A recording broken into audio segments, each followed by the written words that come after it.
So when we wake up, we're going to have liquids. We're going to have coffee, tea, or lemon water. It's a really beautiful way. It hydrates you, beautifully, and you feel good. It keeps you going through the day, and it keeps things moving through your colon, which is really important. Because here's a key thing with this whole program.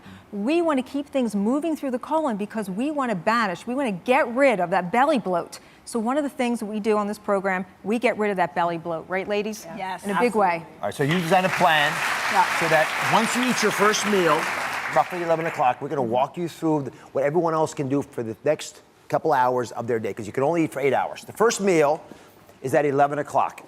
And at 11 a.m., Kellyann, share with us what you generally recommend to break that fast. So here's what you're going to do. You are going to have what we call a slimming shake.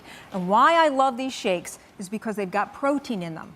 They've got wonderful, carbohydrates in here, but in a different form. It's got kale in there, or spinach, or any kind of leafy greens that you like, and berries. So here's what happens. The protein helps keep you satiated. So Haley, what would you make in the morning? I would make a shake just like this one, a chocolate mint. I throw some berries in there, some milk, and it was amazing. Yeah, they're very good. I love sweets. The taste is fabulous. Yeah, very really good. Were you starving right before you had this? No, I actually wasn't, and I found it so interesting that I was eating later, but I wasn't hungry, I wasn't missing anything. So just as she said, I had everything that my body needed. All right, so that's 11 a.m. Yes. 2 hours later, let's say it's 1 p.m. What's the rule here? What can people eat? So you are going to have your fat-burning meal, and this is about 4 ounces of protein, about the size of the palm of your hand, and you want about 2 tablespoons of a healthy fat. And the key word is a healthy fat. Things like avocado slices are wonderful. 4 ounces of protein. This is going to help those 2 macronutrients working together are going to help fuel you and help keeping you from wanting food later on. Michelle, what would you typically make at 1 o'clock? I would have that. I would have This, literally? Yeah, I would pack it for lunch.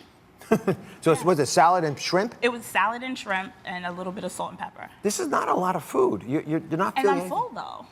I get full. Is it because the hormones are shifting during the day? Absolutely. Your hormones, and don't forget about that leptin. That's a really important hormone that's associated with obesity. That's actually lower in people who do this type of mini fasting. So you are really satiated, and you really aren't craving food. Right. All right, 4 p.m. This is usually snack attack time. Okay, so here's why this is so important. This next slimming shake, this very berry slimming shake, it's really going to clobber that sugar demon right on the head, because you get a beautiful sweet taste with this, but you still get the protein.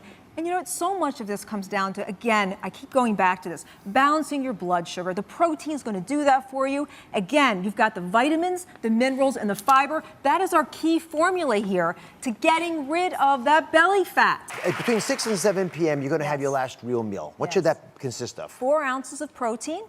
You want 2 tablespoons of a healthy fat, and guess what? You can even have half a cup of legumes. Beans really fill you up, and the protein regulates everything. So when we have a woman who took the program, I'm going to ask her if she agrees with me. Okay. You got to be We'll careful on this see. stuff. I know I'm right on now, this. The part we've all been waiting for is the dessert. Yes, of You course. say which is, again, if you can have a dessert on a fast, it's a real life program. This is makes sense. It really is, because it's not about doing without, it's about redefining sweets. I'm not going to do without sweets, so I'm not going to tell other people to do it. It's all about how you sweeten your food. This is an avocado mousse. It's beautiful looking. It's Oh, my beautiful goodness. looking, and you know what this is? A healthy fat. This is avocado. You've got a little bit of coconut oil, a little cacao. Tell me that's not good. I'm going to have some too, because you are not getting. Don't mess it up. It's so pretty. You are not getting all the fun this time. It is so. First of all, it feels rich, like a chocolate pudding would.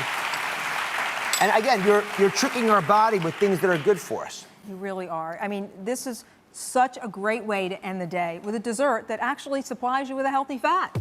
Thank you for watching. Don't forget to subscribe and turn on notifications so you never miss out on new videos to live the good life.